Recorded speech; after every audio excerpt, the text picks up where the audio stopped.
Hello, everyone. I'm like to welcome everyone here today. This is the Houston Schiller Institute briefing for Saturday, August 12th. And I'm Joe Jennings. And I apologize for having these three ugly fellows up here on the screen in front of us here today, but that's what we're going to talk about. The name of this briefing is Who Are These Creeps? Because you've seen them all. You've seen them in congressional testimony hurling all sorts of vile accusations at President Trump about collusion with Russia, hacking of elections, undermining democracy. And it's actually resulted in the just before Congress fled out of Washington for its summer recess, they voted up sanctions almost to a man, Democrats and Republicans, which all things, except for our intervention as a movement, could actually lead the world toward war. But there's an intervention that we just initiated yesterday, which I want Mike to show us right now. This is the petition. I'm going to read it to you as Mike brings it up, to President Trump. Lyndon LaRouche has stated that with respect to the ongoing fraudulent Russiagate scandal directed at President Trump, that the American people must demand that the ongoing treasonous British coup against the presidency and the nation itself must be stopped and the perpetrators prosecuted and imprisoned. We, the undersigned, agree with that statement and the following. The Veterans Intelligence Professionals for Sanity has presented evidence to President Trump that Russia never hacked the Democratic National Committee. The emails in question were leaked by an insider, not hacked, and were subsequently altered to attribute responsibility to Russia. A new special prosecutor should be appointed to investigate those responsible for perpetrating the resulting hoax, which has so damaged and divided our nation. Two, there is abundant evidence in the record showing that British institutions and agencies conducted a concerted attack on candidate and now President Donald Trump in order to influence and then reverse the US election result. The actions of former MI6 agent Christopher Steele and his firm Orbis Business Intelligence involved in creating false and salacious accusations against the president after being paid over $1 million by supporters of Hillary Clinton, are fruitful targets for investigation, as are the actions of GCHQ, the General Command Headquarters, which is the British equivalent of the National Security Agency. If British interference is shown by a new special prosecutor's investigation, the special relationship between the United States and Great Britain should be canceled in all respects. In the words of Lyndon LaRouche, cancel the British system, save the people. Now, just so you know, the Veterans and Intelligence Professionals for Sanity are indeed professionals. These are people that served in the National Security Agency, like William Binney, Ray McGovern of the CIA, who briefed presidents and presidential staffs from John Kennedy on forward, Scott Ritter, who was the weapons inspector in Iraq, whose warnings about no Iraqi weapons of mass destruction were ignored as we plunged into that war. And former Senator Mike Gravel, who courageously released the Pentagon Papers in the 1970s, proving the fallacies of what the American public were getting about Vietnam. And so they have put this statement forward, and you should all read it. This copy is from Consortium News, and use this August recess, while Congress is in the home districts, to find them. You know, they shouldn't have any comfort during this vacation period. We have the entire edifice of this big lie about Russia and hacking the elections and everything that followed from that has to be overturned. And so you have to ask, well, how did this lie perpetrate itself? And in that, I'm reminded of a very famous aria from a very neat little comic opera by Giacomo Rossini called The Barber of Seville. This is called La Calunnia, or the slander. Here it is, paraphrased in English. The slander is a little wind, a very gentle little breeze, which nimbly, softly begins to whisper. Little by little, mildly, in a low voice, hissing, it goes flowing, it goes buzzing in people's ears. It enters deftly and makes heads and brains to blow. Getting out from mouth to mouth, the clamor grows. It slowly strengthens. It already flies from one place to another. It seems like the thunder, like a storm that in the depth of the forest goes whistling, rumbling, and makes your blood run cold. In the end, it spills over and blows up. It spreads. It doubles. It provokes an explosion like a cannon shot. A general tumult which makes the air shake. And the wretched one who is defamed, degraded, trampled, scourged by public opinion, slinks away and dies. And that, of course, is what the mainstream media would wish that Donald Trump is going to do. And I've got news for you. Donald Trump is not going to slink away and die. He is fighting this thing. But the problem is the game that they're playing, that explosion that Rossini is referring to, could actually be a nuclear war, because all these slanders and attacks are being accompanied by provocations almost to the day.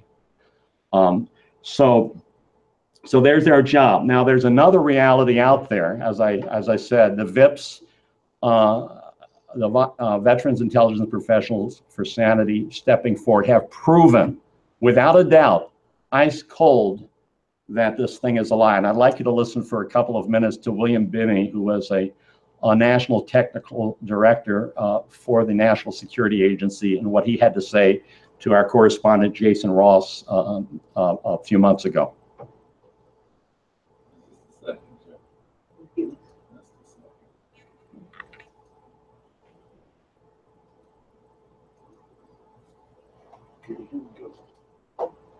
Silence.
Okay, so that's from William Binney.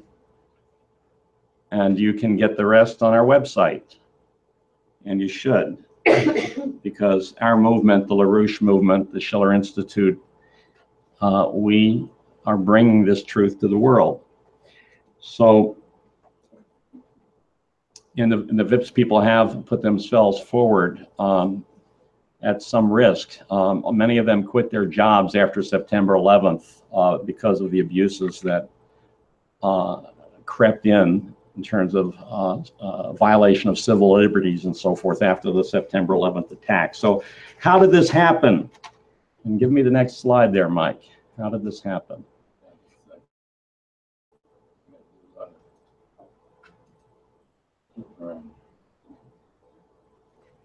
Well, you heard the testimony. Some of you did, suffered through it in front of the Senate Intelligence Committee, and here you have them. The one on the far left is James Comey, who is Barack Obama's appointee for chief of the FBI.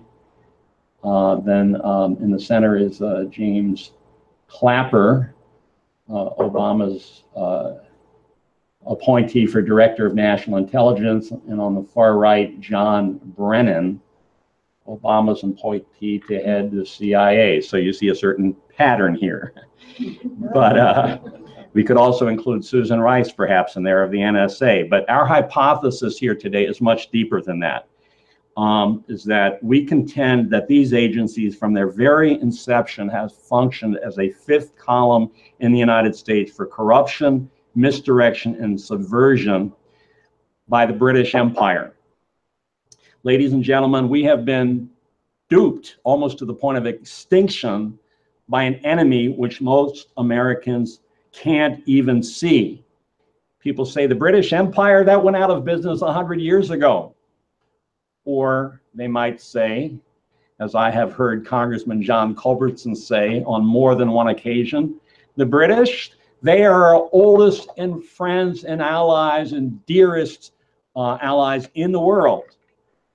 But most of your friends say, I can't figure out what's going on. It's too crazy. I just give up. So we have to figure this out. And in order to do that, it's important that we go back to who we are as Americans and why our nation is unique. And here we have the preamble to the Declaration of Independence, which is, it's worth studying every 4th of July and carrying it in our hearts.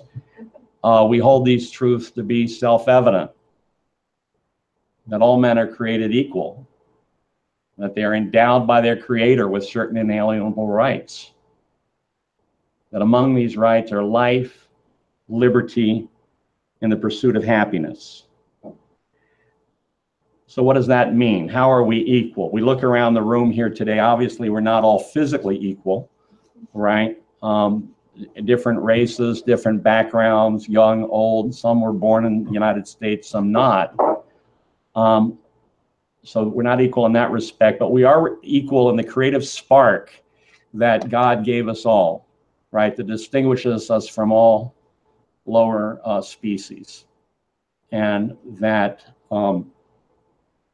that we can have a creative existence. That is really what the pursuit of happiness means. Felicity with the direction of the universe, and actually accomplishing some good with our lives and improving upon nature through industry, through scientific advance, as no lower species can do. And this was embodied implicitly in our Declaration of Independence. It was made more explicit in the Constitution, and also the contributions that Alexander Hamilton gave us later in the field of physical economy. And of course, Lyndon LaRouche took it a lot more farther than that in his contributions in the 20th century. But let's look at the other side of the aisle. Let's look at the British Empire. Okay, well, there she is.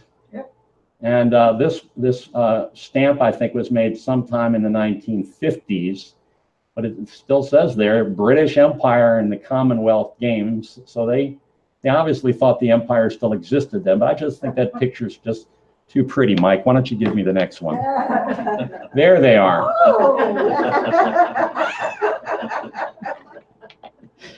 So that's a different concept of man. All men and women are not created equal. Bloodlines, race determine things, an oligarchy of wealth and nation, wealth and privilege. Nations don't rule the world. Money rules the world. Nations should just get out of the way and let the free market do its thing. So anybody here that thinks that the American way is free market economics, you don't know anything. That is what we fought the American Revolution against. In the old days, free market was called empire. And since the mortgage crash of 2007, since there's been over $16 trillion pumped by the Federal Reserve into these markets to juice them up, I think it went over 22,000 last week on the Dow. Anybody who thinks that's free isn't really thinking. How about happiness? How about scientific progress? Well, no, scientific progress gets man out of the beast-like existence. Now, we want to suppress scientific progress under the empire. Anyone heard of the environmentalist movement? The climate change scare that says we have to shut down carbon-based industries, and as certain more honest of them like Prince Philip say, reduce the world's population down to a fraction of its current level, starting with the darker skinned races. So the right to life guaranteed in the Declaration of Independence doesn't exist under the empire. And how about happiness?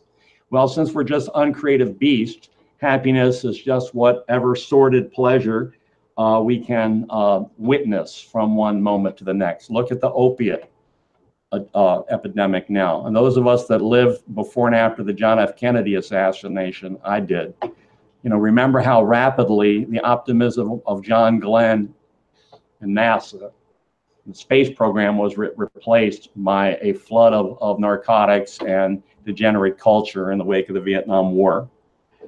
And how about this last question? England as our dear and oldest friend and ally, Mike. Well, Shakespeare talked about this in a play called Othello, okay?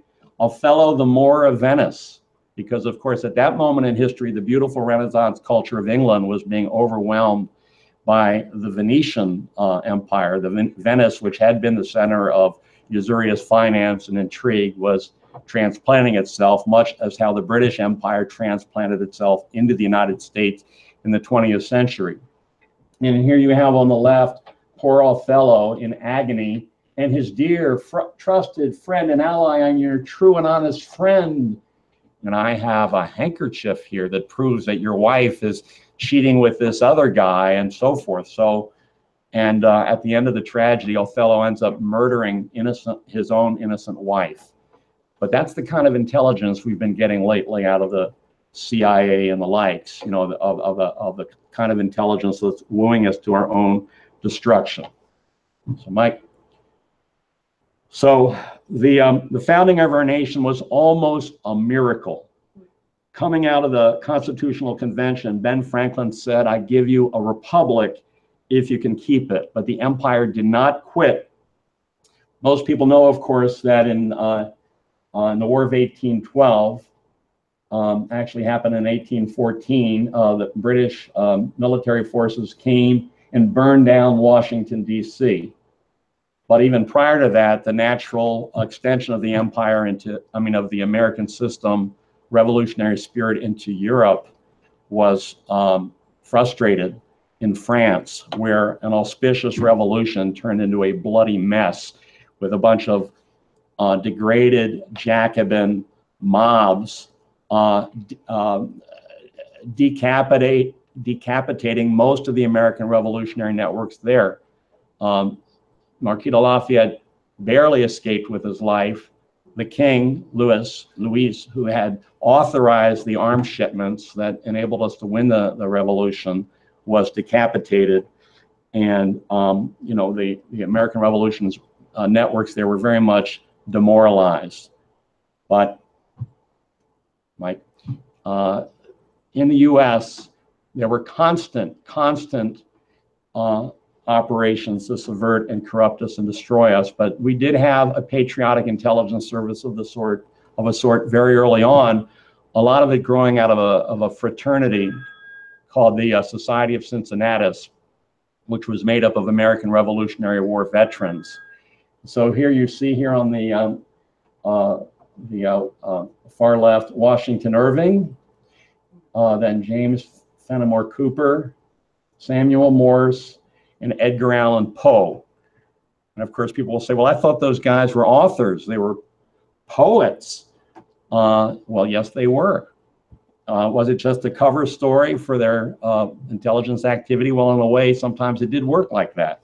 And Samuel Morse was a accomplished artist, as a matter of fact. But when you consider that the imposition of empire is not just a question of a military coming in to take over, but to corrupt people to the level of bestiality by which they will accept empire. Think about the Roman Colosseum and all of that. Then these intelligence networks were very much also engaged in promotion of a positive American culture. So we're going to move forward. Throughout the 19th century, the United States withstood constant assaults on its sovereignty from an empire committed to our destruction. The most obvious assault was the promulgation of the degraded slaveocracy of the Confederacy. It was a true oligarchical system where a handful of privileged landowners lorded over everybody else. And I don't mean just the black slaves. I mean the white population. The unproperty white population had no rights whatsoever under the Confederacy. Although they end up fighting and dying in the war, anyone that owned over 20 slaves did not have to fight in the war. That was the law of the Confederacy. And the British supported the Confederacy. They ran arms. They ran. Of course, where was most of the cotton going? The cotton was going to London, and France had been lost to the oligarchy. There was only one nation in Europe whom Abraham Lincoln could count upon as an ally for the Union in the Confederacy. Does anybody here want to guess who it was? Russia. Yeah. Russia, absolutely. Russia, Tsar Alexander. And in fact, the Russians sent their fleets over. The Pacific Fleet docked in San Francisco, the Atlantic Fleet docked in New York, and they successfully kept the British from committing themselves to the cause of the Confederacy officially. We actually laid this out years back by a study that I think was done by Don Fowle of our movement, called the U.S.-Russian Entente that saved the Union. So, but then of course the British Empire throughout the 19th century continued to grow and expand its influence. It brought famine and destruction to India and imposed an opium plague on China. It looted Africa of its resources. And of course, this was all called free market economics, right? Supply and demand, don't you know? But the U.S. pulled through it, Mike. And in a mere 11 years out of the Civil War, this devastating Civil War, President Ulysses S. Grant hosted the Centennial Exhibition in Philadelphia in 1876 and invited the entire world to the United States. And what did they see? They saw the most advanced steam engines in the world, the most advanced agricultural technologies, right? The wonders of what a positive credit policy can do. And this became a spark for American Revolution ideas in terms of the economic direction to propagate throughout the world, much to the concern and distress of the empire. So despite everything, our nations moved forward. Citizens knew that our nation was unique in the world, and that people knew that the mortal enemy of our nation was the British Empire. But that all changed as we entered the 20th century. Oh, what are the names of both of the pictures there? I'm going to tell you. Here we have on the left William McKinley. William McKinley was the last Union veteran to serve in the presidency. You'd have to call him the last Abraham Lincoln Republican. On the far right is Andrew Carnegie, one of his chief industrial allies, the great railroad builder, the great steel magnate, and Carnegie had grown up from poverty to create a productive empire of sorts on steel and industrial advance. On the top is one of his steel plants. Carnegie envisioned a railroad from North America all the way down to the tip of Argentina, and also and that railroad has not yet been built today, as a matter of fact, and also a canal across the Isthmus of Darien in Colombia. On the bottom is another piece of infrastructure maybe you're not aware of. That is the Galveston seawall. Okay, because Galveston was devastated by a hurricane in 1900 that practically wiped it out, and the McKinley mobilized the whole nation to build a 17-foot seawall to have command over nature. That's also when the Houston Ship Channel was built, pretty much during the same period. So how did the oligarchy frustrate and stop this positive motion of industrial progress? War. That's how they did it. They the drumbeat for a war with Spain. Okay, you had a kind of a September 11th type incident occur with the mysterious explosion of the battleship Maine in the harbor of Havana, Cuba. A fellow named Teddy Roosevelt, who had been brought in as Assistant Secretary of Navy, but happened to be running the show at the Naval Department that day, deployed ships without McKinley's approval to Philippines for a military confrontation with Philippines. And so, yes, the U.S. went to war with Spain, and the booty we got for that was Puerto Rico, Guam, Philippines. They all became American possessions. And so from the standpoint of Teddy Roosevelt anyway, this was the beginning of an American empire, right?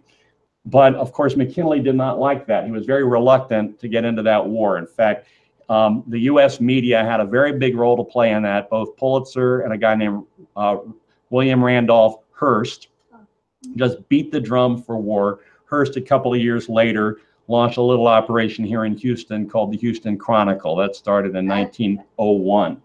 But to patch things up and to provide a new positive direction for development of our hemisphere, McKinley sponsored a Pan-American exposition in Buffalo, which was a very natural place to have it because this was the terminus of the Erie Canal as it headed toward Lake Erie.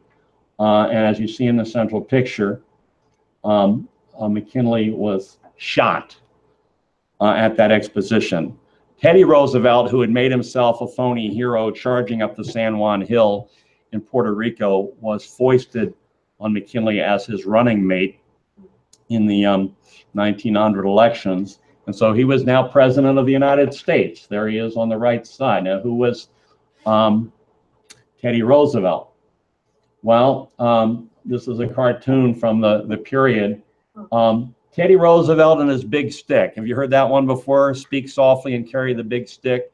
Well, the big stick Teddy Roosevelt deployed was against the South American nations. He wrote something called the Roosevelt Corollary to the Monroe Doctrine that said, even though technically, yes, the founding Monroe and Quincy Adams said that British and other colonial imperial powers cannot do business and taking over property in our hemisphere, we as Americans can collect the debt on their behalf. So the U.S. became the debt collector for the Rothschilds and the Barings and the other banking interests against our neighbors to the south.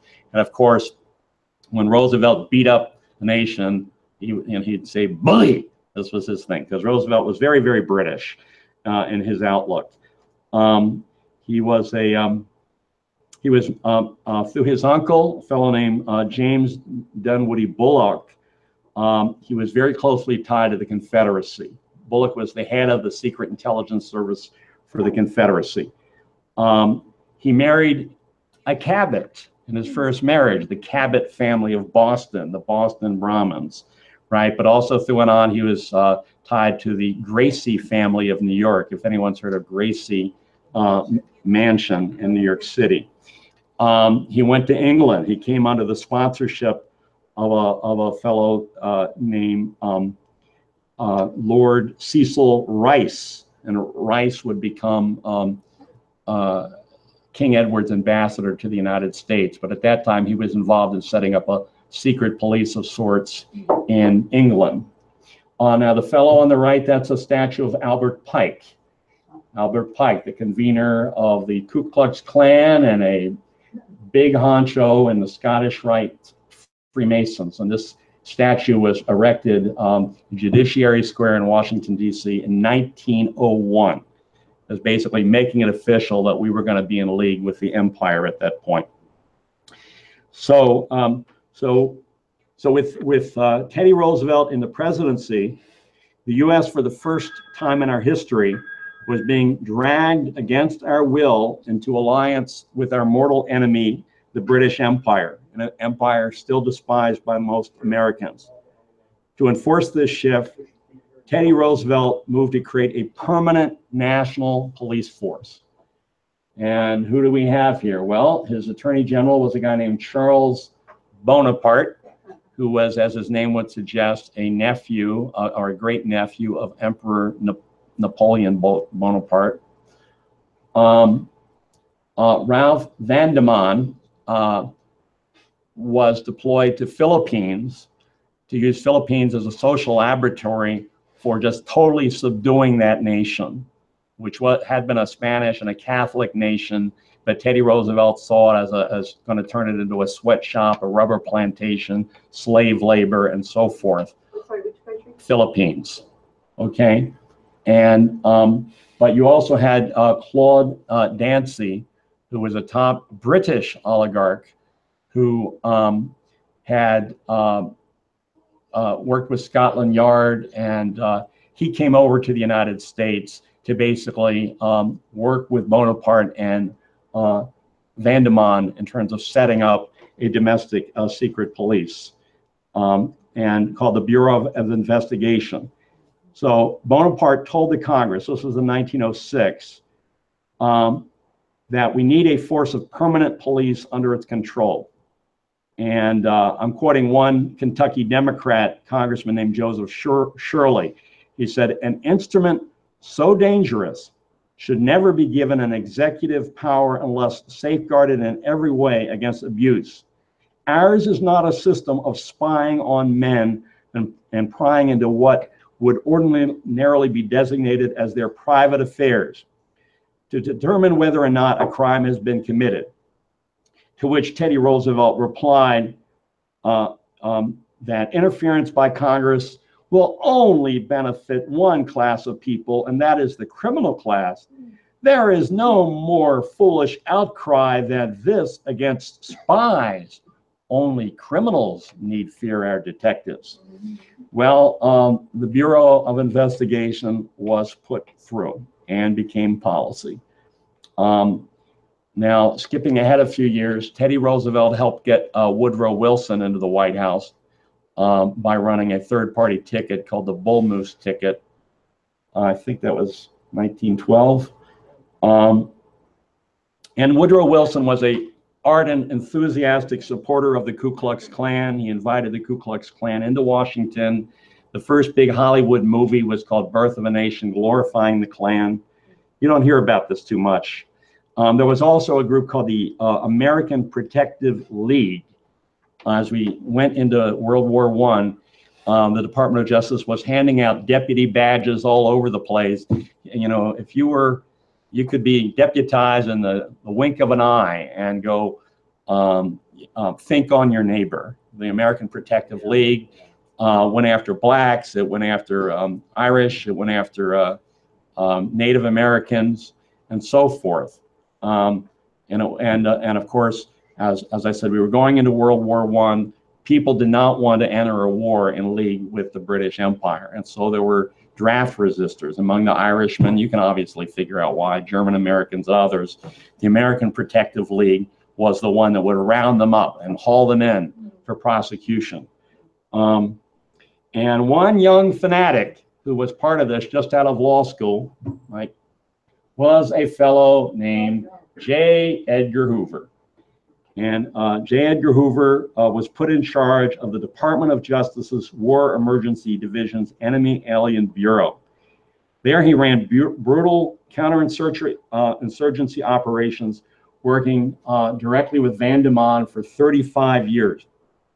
Now, as everyone knows, you've seen the movies about the Roaring 20s. The Roaring 20s, you had an explosion of criminal activity, right? Al Capone and so forth in Chicago. Crime became organized for the first time as networks were set up to run booze into the United States to escape prohibition. Most of it came from Canada and from Caribbean British protectorates. But somehow the FBI and the Bureau of Investigation was not too interested in going after this. They were going after communists and subversives of various sorts, right? And after prohibition was lifted, after Roosevelt became president, then those same networks began bringing in other merchandise like cocaine and illicit drugs. So take a look at this, right? There's old J. Edgar on the left side, and then all the presidents in which he was the head of the FBI. Calvin Coolidge, Herbert Hoover, Franklin Roosevelt, Truman, Eisenhower, Kennedy, Johnson, and it wasn't until Richard Nixon that the old guy kicked the bucket, thank God, and went to his final reward, right? But, there was one president, of course, Coolidge and Hoover really didn't have too much problem, particularly Coolidge, with what Hoover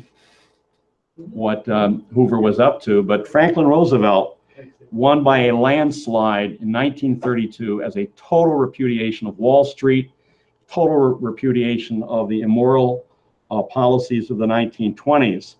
And one of his allies was a fellow senator from Montana named Thomas Walsh, who Roosevelt brought in as chairman of the Democratic Party, ousting Jacob Raskin of National City Bank, who had tried to sabotage Roosevelt's nomination. So from his Senate seat, Walsh had grilled J. Edgar Hoover, accusing the FBI of running an orgy of terror, violence, and crime against citizens and aliens. He also exposed how the FBI would actually create provocative actions to entrap honest citizens into criminal acts to face arrest, prosecution, and maybe deportation. So a week before his inauguration in March of 1933, Franklin Roosevelt announced that he was going to have Thomas Walsh become Attorney General of the United States. And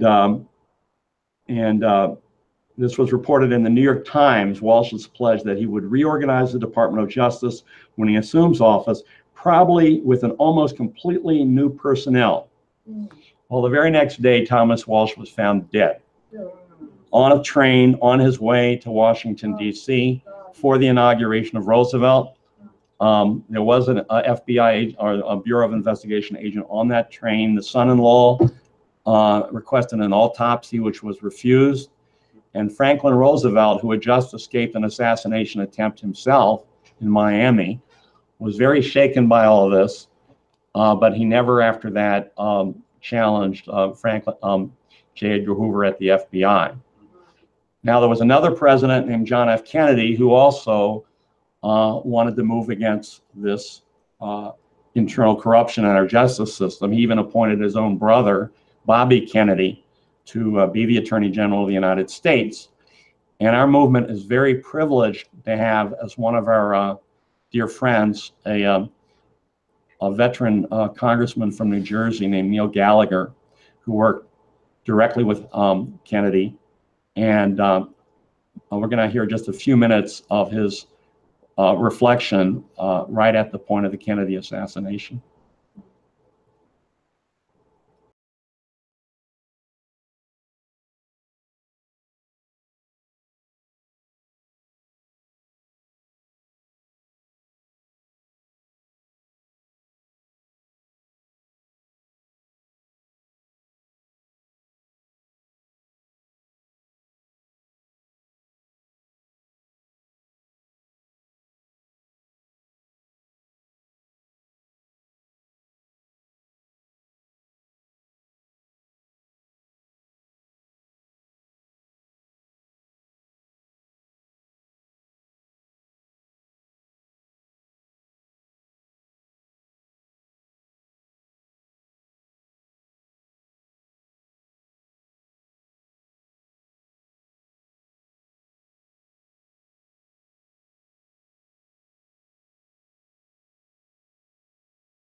Okay. And there's more, and you should watch this whole interview on our website.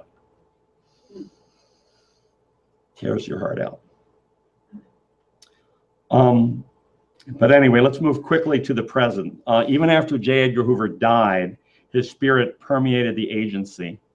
I mean, when the Democratic Party came back with Jimmy Carter, it was a totally different party. Instead of the party of science and progress and future direction, it was the Green Party. It was the anti-science party, right? The FBI was deployed during the Carter period in vicious frame-ups aimed at trade unions like Roy Wilkins of the Teamsters, pro-labor Democratic senators like Harrison Williams, and there was a special unit set up to go after African-American politicians. This was called Operation Fremention. Of course, this continued beyond just Carter. But there was something else going on in the world during that period. Yes. Who's that educated fellow over in the back with the pipe, huh? That's Lyndon LaRouche. This was in 1971 at Queens College in New York City. 71 was the year that President Nixon took the dollar off gold and created the beginning of this whole edifice of casino finance that has engulfed the world.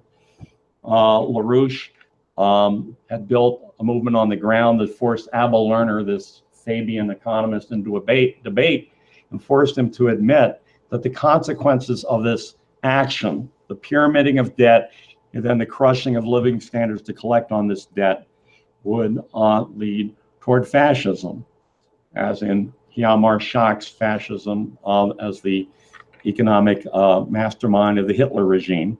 And Abel Lerner says, well, people of Germany had just paid their bills on that time, then Hitler would not have been necessary. And that kind of put the icing on the cake for everyone in the audience there. Next.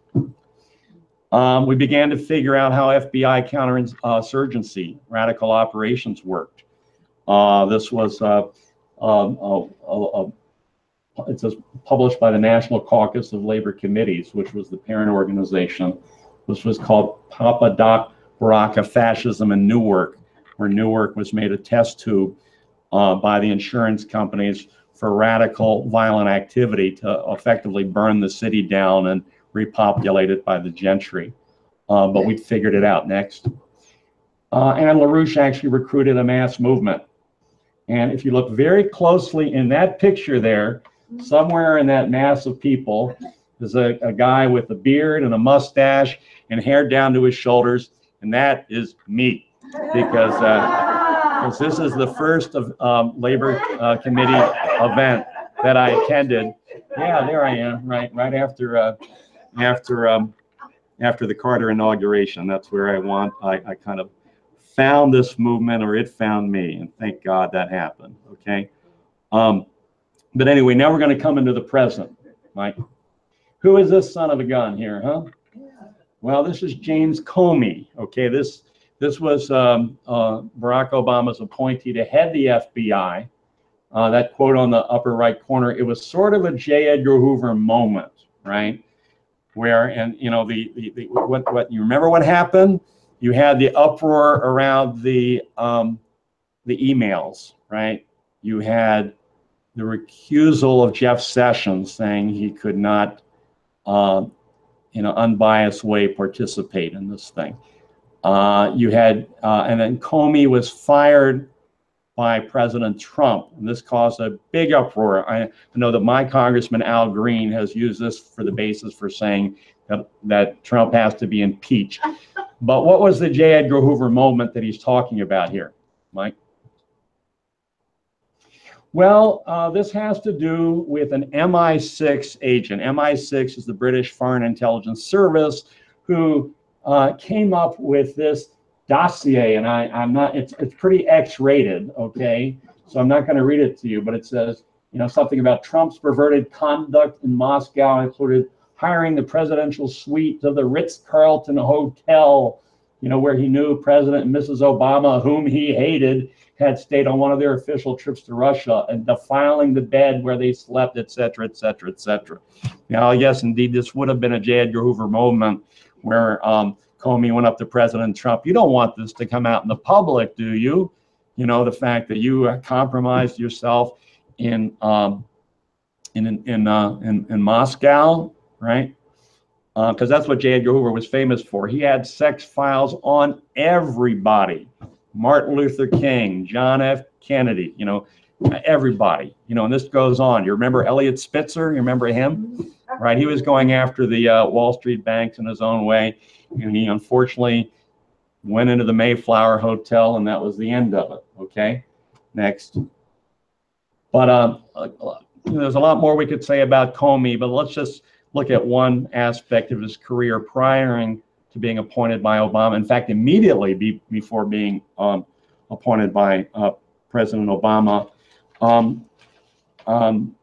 Comey was hired in the private sector to work with something called HSBC Holdings. What's that? Hong Kong and Shanghai Banking Corporation. Okay, Hong Kong and Shanghai Banking Corporation had been proven by the 11 Intelligence Committee hearings to have laundered $17 billion for the Sinaloa cocaine cartel, which you see over on the right there. Did anybody go to jail? No. They paid a fine, but no one was prosecuted.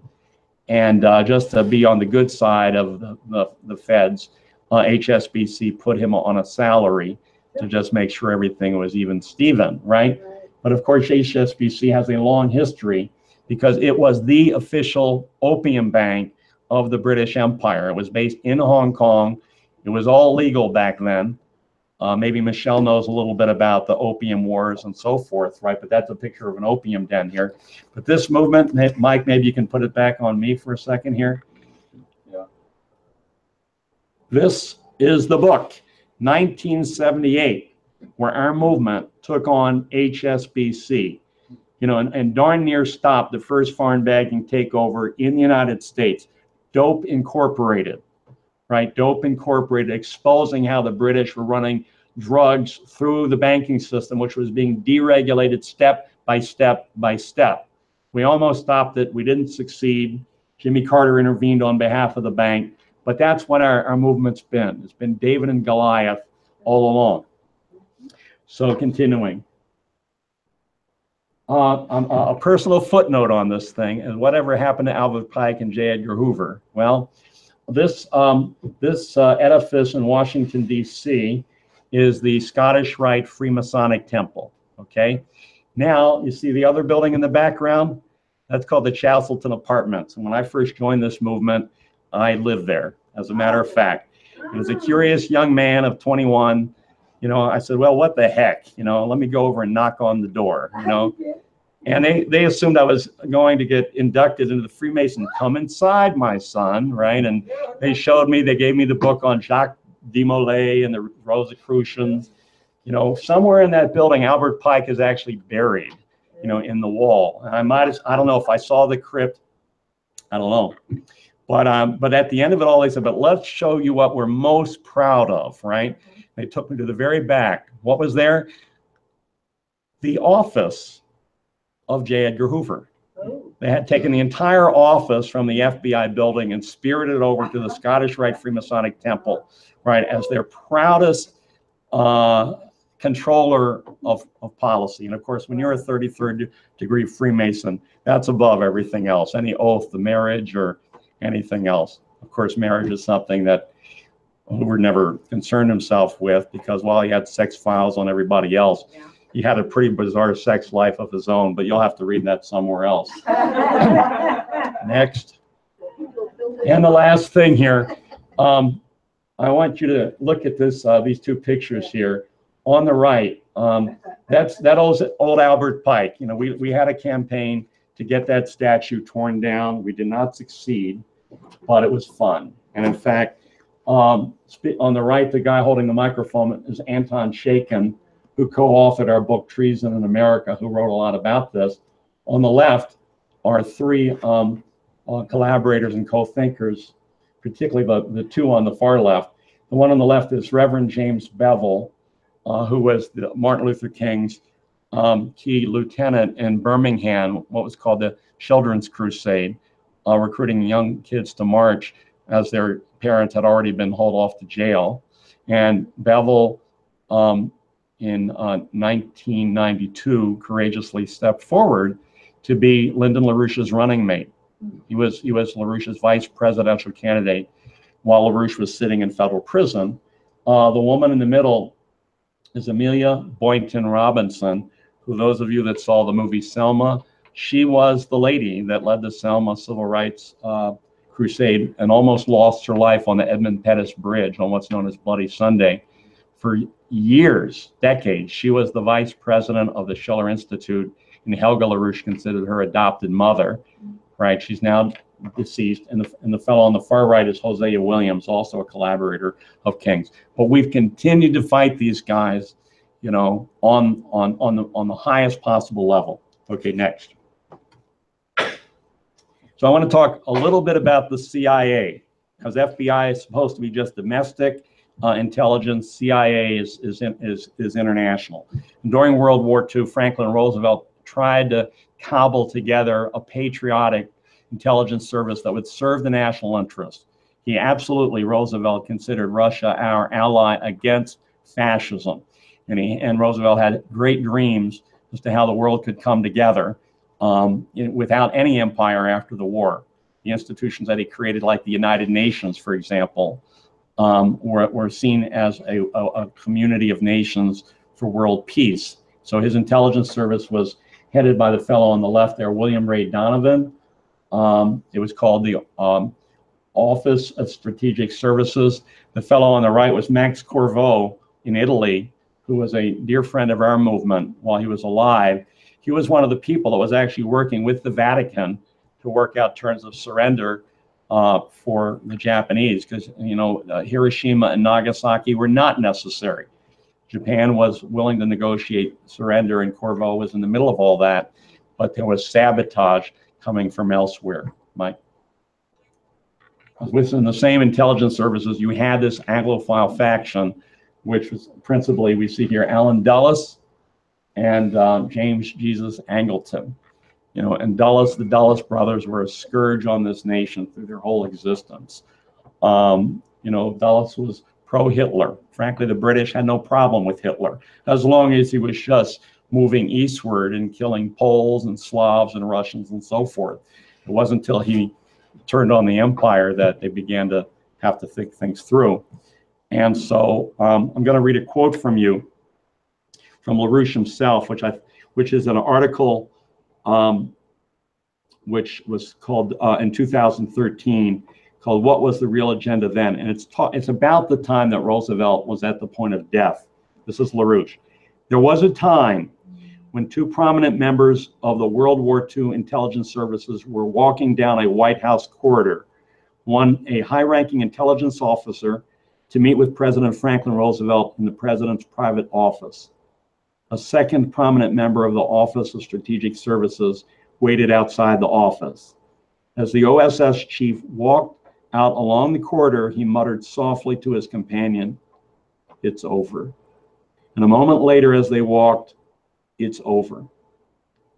A few decades later, I was engaged in a related kind of role in our nation's intelligence services in 1982 to 83, when I would experience a similar defeat of what might have been identified as our nation's intelligence services.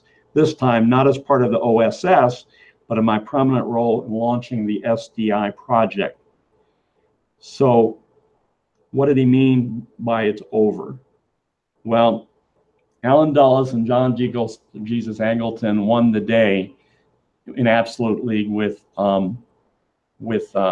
Harry Truman, who was a moral pipsqueak that became Roosevelt's running mate in his last run. Think again about Teddy Roosevelt being foisted on McKinley. So what the CIA became was the architect of coups and assassinations and regime change all around the world, right? Nations that had hoped to escape from the grip of empire coming out of World War II were given a choice to either subject themselves to Wall Street demands or be labeled as communists and have your government overthrown accordingly. right? And the third world nations tried to maneuver around all of this by setting up something called the non-aligned movement. And LaRouche worked with a lot of these leaders, like Ali Bhutto, who was imprisoned and killed, like Indira Gandhi, who was assassinated, right? But our movement was not quiet during that period. And I'll come back to, yeah, there you go. This is the New Solidarity newspaper back then. Bare worldwide CIA takeover brainwash plot, okay? Very, very straightforward. You know, we went out and told the truth, okay? What year and month? That was January 11th, 1974, okay? So can you take me back to that other picture there? And so what you had was the death of Roosevelt. You know, and then the end of the war did not happen until Roosevelt was dead. Even though Roosevelt won the war, he did not win the peace. So you had the bombs dropped on Hiroshima and Nagasaki unnecessarily, you know, for the world to understand that the U.S. was going to be top dog henceforward. Franklin Roosevelt was invited over to Mike Carter's home state of Missouri to speak in Fulton. You know, Churchill, I'm sorry. Who did I say? Roosevelt, I'm sorry. Churchill was invited over to Fulton, Missouri, and gave his famous Iron Curtain speech, which just divided the world. The world was going to be divided between godless communism and radical free market, i.e. Wall Street and London in the West. And the fellow on the far right is Joe McCarthy, you know, who launched just a jihad, right, of terror and fear, in league with the FBI and Roy Cohn, to basically tar and feather any intellectual, any thinker that had a noble aspiration for our nation, where our nation should go, coming out of World War II. Now there was one CIA coming out of the Nixon period. There were some inquiries into the abuses of the CIA run by something called the Church Committee. There were hearings in Congress. And there was one CIA director named William Colby who actually did put some of the dirty laundry out there for people to see. So there were certain reforms that were called for, and Colby was found a few years later dead, you know, in a capsized canoe in the Chesapeake Bay, and something that looked very much like a CIA hit. Does anybody here remember who became the CIA director after Colby? Right. Yeah, there he is. George Bush, right? And on the left, we have Henry Kissinger. Actually, I should say it's actually Sir George Bush and Sir Henry Kissinger, because they were both knighted by the Queen, don't you know, for services to the empire. You know, Bush ran the CIA under Jerry Ford. Kissinger ran the National Security Agency under Nixon and Ford. He was later dumped by Ford from the NSA for running operations beyond the scope of what even Jerry Ford could stomach. But nonetheless, and accepting knighthood from a monarch in the Constitution. And you can read a lot more about that in this book, Treason and the Unauthorized Biography of George Bush, which goes into great detail. I'm just going to skip over it. But you know, at the hearings for CIA, because he had to go under scrutiny from the Senate, Bush was asked by John Stennis, a senator from Mississippi, I thought if you were seeking the presidential nomination by the way of the route of becoming director of the CIA, I would question your judgment most severely. Ha, ha, ha. Next. Well, actually, Bush was running for president, and he did think he had it coming to him on a silver platter. But there was another candidate that year named Lyndon LaRouche, and it was his activity on the ground. Maybe some of the people in this room were in New Hampshire that year. There was a leaflet that went out, said, if you like Jimmy Carter, you'll love George Bush, right, which the Reagan people picked up. This was LaRouche and Reagan together at a forum in Concord, New Hampshire, and as two World War, they actually hit it off with each other. There was a dialogue that commenced early on. 1980? What year was that? 1980. Yep. 1980. And also, during that same, period, we actually, going back to 1973, there was a publication come into existence called the Executive Intelligence Review. Okay, so there was another source of intelligence out there other than George Bush's, CIA contaminated view of the world. And there were people in the Reagan administration that were very interested in what we were saying. And and so history changed. Now Bush continued the covert activities. He had been brought onto the Reagan team probably through certain sort of underhanded deals involving the release of the hostages in Iran, and the price in return was the beginning of the arming of the Iranians to fight Saddam. So Bush was overseeing something where the U.S. was arming Iran to fight Iraq and arming Iraq to fight Iran, in which 7 million people were killed. But President Reagan did something very good and positive and powerful, so that he adopted Lyndon LaRouche's idea for the Strategic Defense Initiative, which said that we could work peacefully with Russia to bring an end to the threat of nuclear war by both sides developing these anti-missile lasers that could make, as President Reagan said on TV, the nuclear weapons impotent and obsolete. But you have to imagine the rage of Bush, that his authority, that his also great acumen and expertise in intelligence matters was being challenged by a guy whom he hated, Lyndon LaRouche. So let's go back. Let's go forward, Mike. Into the present. This is John Brennan.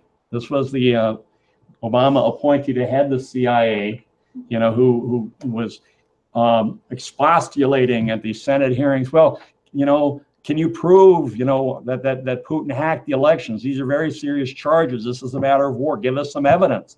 What did Brennan say? Oh, well, we don't do evidence. We just make assessments. And they're a highly confident assessment that Russia did this. Okay, let's see a little bit about who Brennan is next. Brennan was the CIA station chief in Saudi Arabia from 1994 to 1999. There he is meeting with some of the Saudi princes.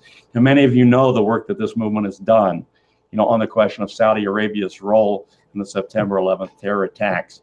The most obvious thing is that 15 of those hijackers were Saudi nationals. Did we invade Saudi Arabia? No. We invaded Iraq. We invaded Afghanistan, the poorest country in the world, right? This is what Brennan said on the question of Yemen.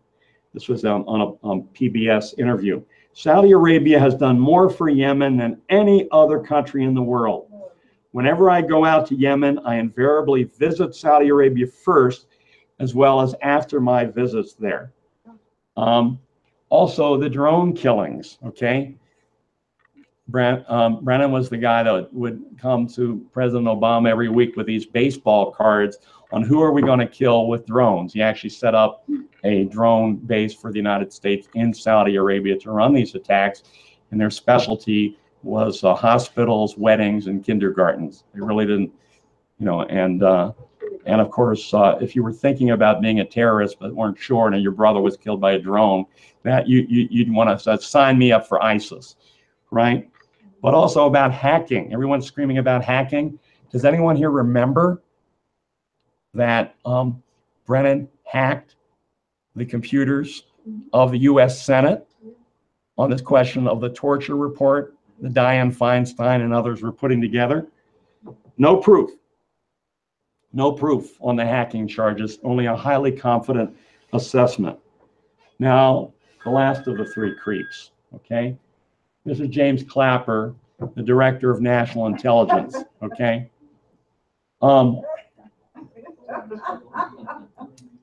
I didn't even know what the Director of National Intelligence was. That actually is a position that only came into existence in 2004, supposedly with Dianne Feinstein and others saying, well, what were the oversights? How could we have missed what was happening? How come we didn't see it coming on 2001? We need a man that can coordinate all the agencies and come up with an intelligence assessment that can reconcile all these varying opinions, right? So he has to tell the truth. But he was asked this question, you know, in pertaining to when this question of wiretapping and so forth came out, and he was asked by Senator Wyden of Oregon. He says, "Well, we have a story that we have hundreds of millions of downloads. Now, I want to ask you, could you give me a yes or no answer to the question? Does the NSA collect any type of data at all on millions or hundreds of millions of Americans?" No, sir. It does not wittingly. There are cases where they could inadvertently perhaps collect, but not wittingly, right? And then, of course, all the Snowden stuff began to come out. Millions of wiretaps. Everyone's being scrutinized. Heads of state, heads of governments, Yahoo, Verizon, Google, YouTube, all of this, right? Being scrutinized and processed by the NSA. And he was asked by Andrea Mitchell on NBC, well, what about this? He says, well, I responded in what I thought was the most truthful, or at least untruthful manner by saying no. And it all hinges on what you mean by the word collect, right? So there were objections in Congress to this guy being appointed to be the DNI, but President Obama stepped forward and said, well, this man, Clapper, possesses a quality that I value in all my advisors. We're willing to tell leaders what we need to know, even if it's not what we want to hear.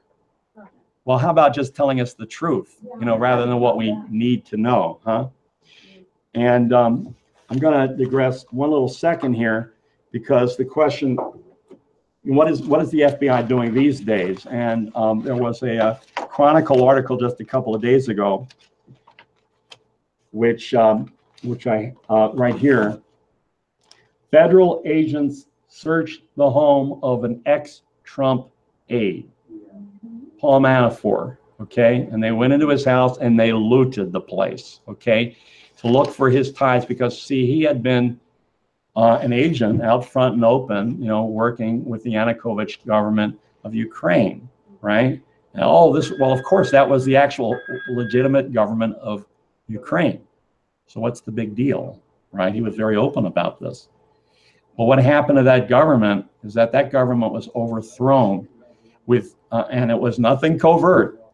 Victoria Nuland bragged that the U.S. intelligence agency spent $5 billion over a period of years seeking out a bunch of proto-Nazis, unrepentant Nazis, supporters of Stefan Bandera and so forth, to violently overthrow the government with these street hooligans. Doesn't that constitute election tampering? Right? To bring it into the orbit of NATO so that they could then receive missiles and so forth. You know, one little piece of Ukraine called Crimea, which is 90% ethnic Russian, took a peaceful referendum and says, no, we're not going to stick around here to be ethnically cleansed by these Nazis. And they voted to reaffiliate with Russia. What did you hear? Putin invaded Ukraine. That's what you're told, right? Putin invaded, well, at Crimea, but right, and that was also written into the sanctions that just happened. So next. Now we're going to talk about one more person who is we haven't talked about up till now. This is Robert Mueller. Okay, this is the now been appointed the special counsel. You know, after Sessions recused himself from the whole Russiagate investigation, there was a hue and cry for a special counsel. This is Mr. Clean. This is the guy they appointed, right? Now, he is now impaneled a grand jury to consider charges against President Trump with the power to recommend impeachment. Now, who is this man? Well, he himself was also director of the FBI for a while. In fact, he took his post at the FBI on September 4th, 2001. 1 week to the day before the September 11th terror attacks. His predecessor, Louis Freeh, went on to become the attorney for a fellow named Prince Bandar bin Sultan, the Crown Prince of Saudi Arabia, particularly on a matter called Al Yamama, which was a British oil for arms deal. But Mueller, as head of the FBI, spent his entire tenure sabotaging inquiries into the real sponsors of the September 11th attacks. It was actually an inquiry in Congress, the 9/11 Commission. This is documented in something called Document 17, put together by Dana Lesserman and Michael Jacobson, right? That began to get at the Saudi role, but they could not get any cooperation from the FBI. Now you have to think about the criminality of all of this. They're faking the intelligence, on these wars, on the September 11th. Who were we told? Osama bin Laden, that somehow Saddam Hussein was involved in it. And you launch these wars where thousands of people go to suffer and fight and die. Millions of refugees, right? You can lay them at the feet of Mueller. But he has other crimes. He was also the one that involved in the legal opinions that justified Bush Sr.'s Christmas invasion of Panama in 1990, supposedly because Noriega was pro-drug. Well, there wasn't anybody more pro-drug than Bush. Anybody know what Oliver North was bringing back in those planes? It was cocaine. But one of the most colossal of Mueller's crimes was done earlier, because he was the state attorney in Boston that took the place of William Weld and oversaw the Get LaRouche task force. He directly instructed a fellow named John Markham, who was the prosecutor against our movement in the legal attacks on us. And the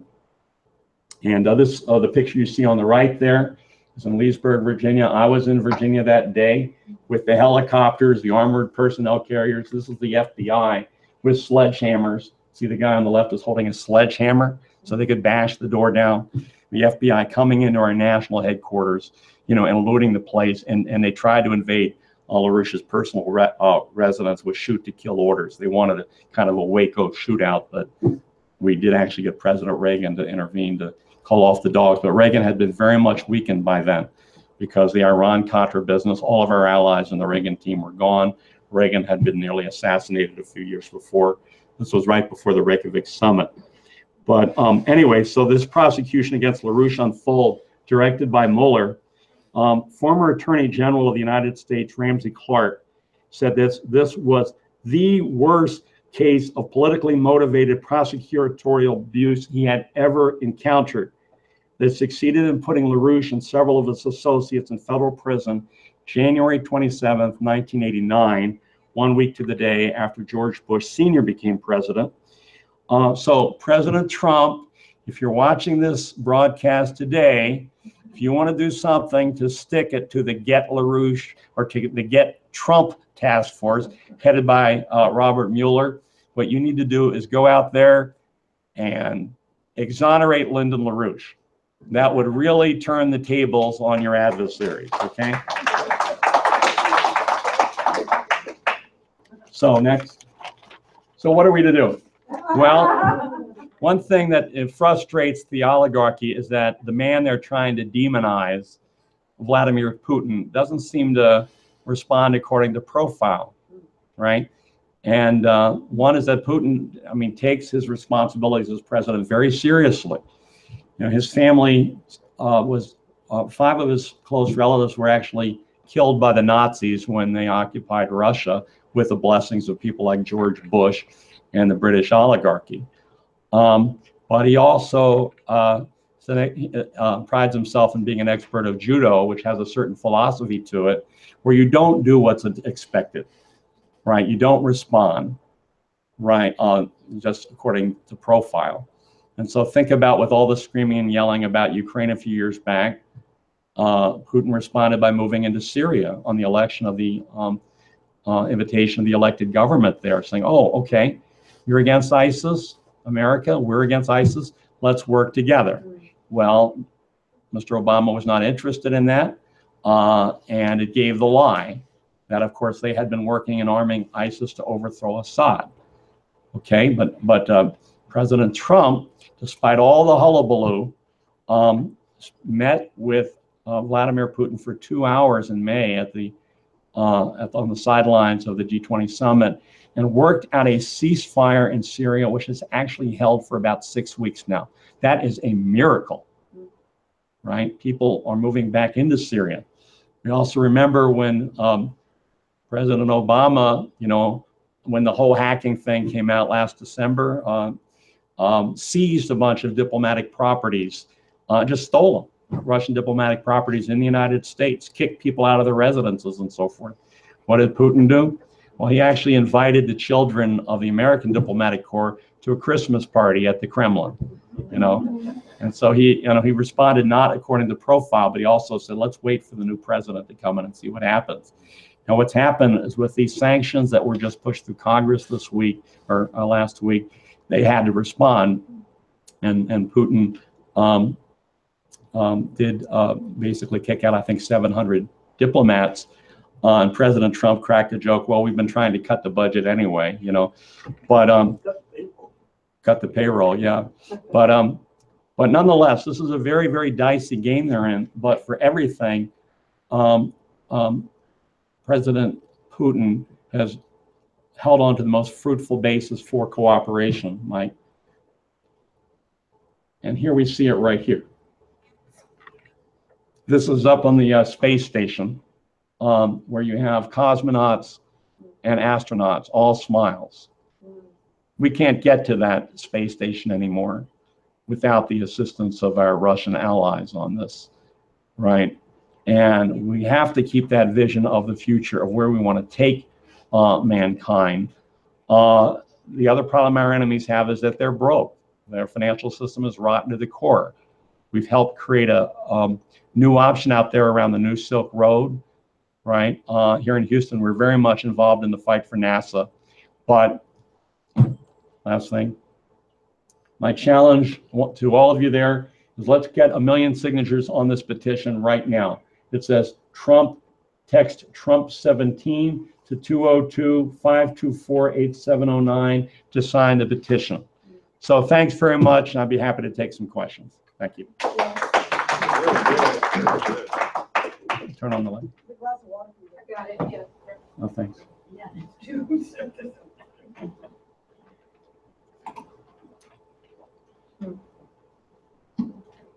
Any questions?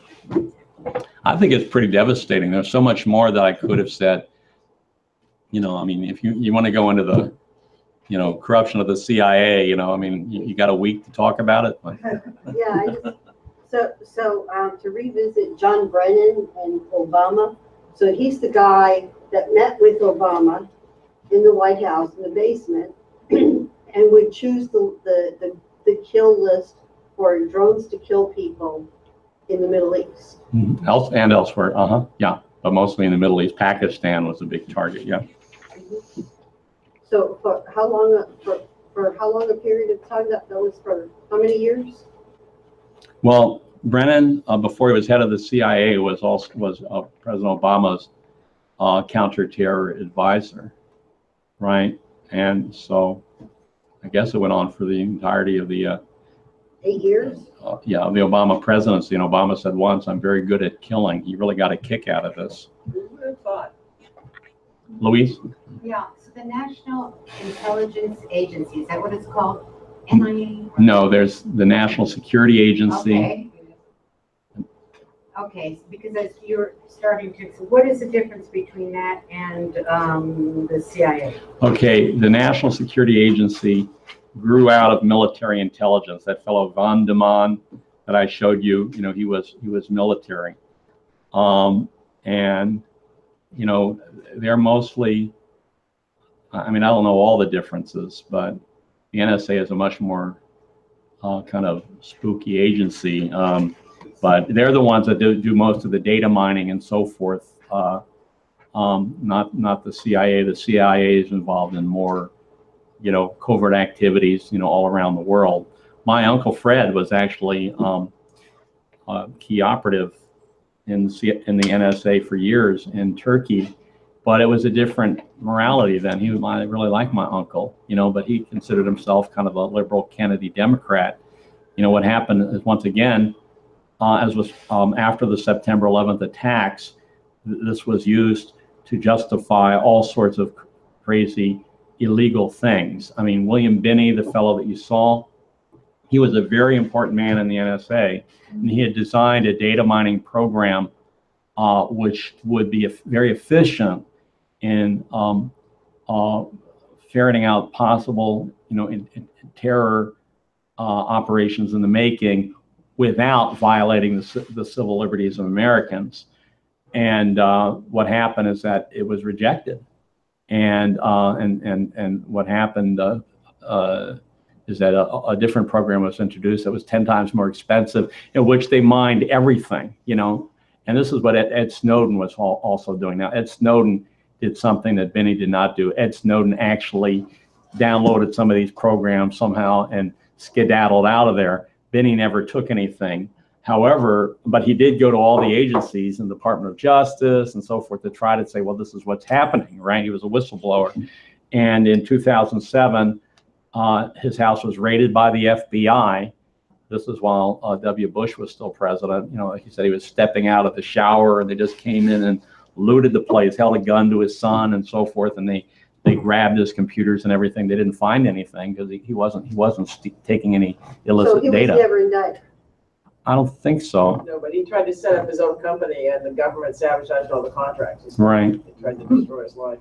Right. I wanted to just clarify one thing, which is, since this has come up, both Susan Rice and Henry Kissinger were not with the NSA, but with the National Security Council, which is an advisory body to the president. Okay. As opposed to the NSA, which is a data. Oh, I'm sorry. Yeah, you're right. I'm sorry about that. I think the way to understand the difference is when we say that the NSA and the GCHQ, are the same kind of institution. The C stands for communications in GCHQ. So it's the data stuff. It's the virtual reality. General Communications Headquarters. Used to be called SIGINT, Signal Intelligence. Signal, there you go.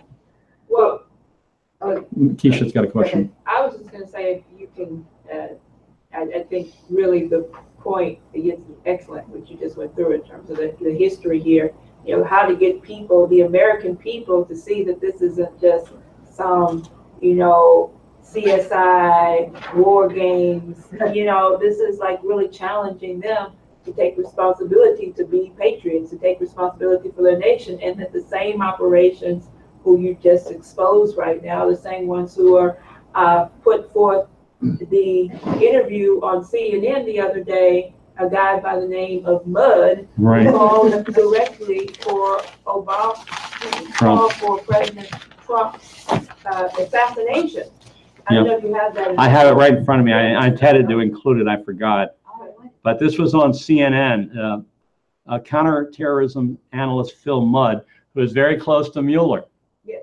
Very close to Mueller. Had a long career at the CIA and ended up as then FBI Director Mueller's senior intelligence advisor through 2010, openly stated in a CNN interview on August 10th that the Intelligence Committee was going to kill President Trump. Mudd said that Trump's defense of President Putin has compelled some federal employees to want to kill Trump. Let me give you one bottom line as a former government official. The government is going to kill this guy, Mudd said. He defends Vladimir Putin. There are State Department and CIA officers coming home at Langley and Foggy Bottom, CIA and state. They're saying, this is how you defend us. Not satisfied to threaten the president with assassination just once, he continued referring to the pre-dawn FBI raid on the house of Paul Manafort, who was briefly Trump's campaign manager and one of the people accused of colluding with Russia in Mueller's witch hunt. What did the Department of Justice say on Manafort? Mudd asked rhetorically. You can say what you want. A judge told us we had cause to search his home early in the morning because we don't trust this guy who was your campaign manager. The government is going to kill this guy because he doesn't support them. That was Referring to the president. Yeah, and Manafort, yeah. I think one thing that's really important for people to realize is that because of our fight, which was joined by these veteran intelligence professionals for Sanity, who put out a report that proves that the whole thing is phony, they have used all these different people that Joe was just talking about to go after the presidency in a dirty, fake operation. Now there's a fight on where that could be shut down, and this attack on the president has been used like a red dye to identify every British treasonous agent inside the United States government and intelligence apparatus. And we can clean the whole thing out because they're now all out in the open. So that if this fight where the Veteran Intelligence Professionals for Sanity report is now picked up on by The Nation, which is one of the biggest left progressive publications in the country, by Bloomberg, which is one of the biggest Wall Street publications in the country, it creates a situation in which this thing is being looked at, and all the trees in the forest, this whole apparatus that Joe was talking about that goes back over a century, could be cleaned out and shut down. Ron? Yeah, just to follow up on that, and you kind of proved the use of it here today, that not only did Lyndon LaRouche build this intervention and intelligence operation, he archived the entire thing. So if you go to the LaRouche site, if you go to the EIR archives, the tools and the capability of being the expert on this is right there for people to pull off and use. And so like we've been emphasizing on the petition, whatever, individuals being visible on this can have a profound role breaking this thing wide open. And it's really demonstrated what you did today. One thing about the V.I.P.S, their first report to then President George W. Bush, and I think they've issued about 50 reports as professional, intelligent people. This is how we disagree with the assessment putting forward. Their first one was to challenge the Colin Powell testimony in Congress about weapons of mass destruction in Iraq.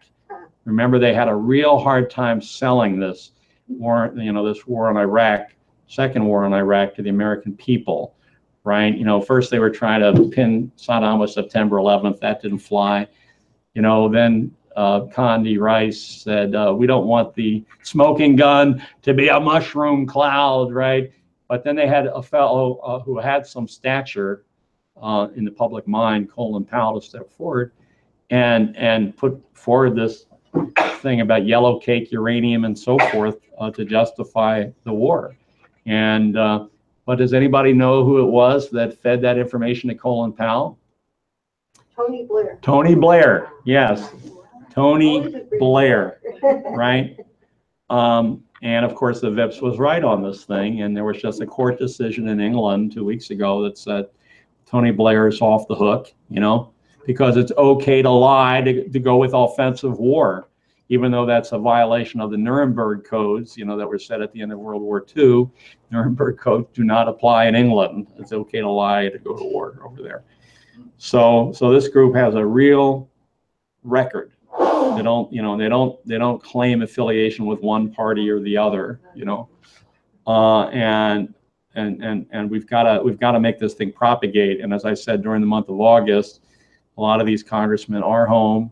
They have no right to a moment's peace of having, voted up these sanctions, before they came home. But we got to find them. And letting John Brennan get away with saying, we don't do evidence. Yeah, right. They might make it, but they don't. Yeah. Exactly. Betty, what do you think? You got any questions, Betty Harris? Not right now. I'm just overwhelmed with all the excellent information that you've just given us. How about you, Michelle? I'm thinking, is Trump going to fight with North Korea? Well, that's something I didn't talk about today. Look, the North Korea situation is a detonation point that that of course what you're reading in the media is very, very inflammatory. And does anybody here remember that Jimmy Carter got the Nobel Peace Prize for working out the North Korea thing? No, I don't remember that. You don't remember that? What did he do? What Jimmy Carter worked out, this was during the Bill Clinton presidency. He acted as the emissary thank you, Charles, for coming. Thank you very much. Thank you. Worked out a deal where North Korea would abandon its